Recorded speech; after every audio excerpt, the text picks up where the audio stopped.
সম্মানিত বন্ধুরা, যাদের বিবাহ হয় না এবং তারা আমার সাথে যোগাযোগ করতে পারেন। ইনশাল্লাহ এই তদবিরটা নিলে আশা করি আপনাদের কাঙ্ক্ষিত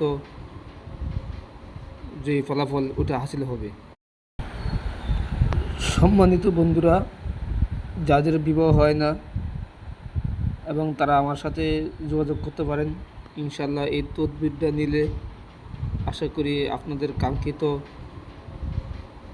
যে ফলাফল ওটা হাসিল হবে।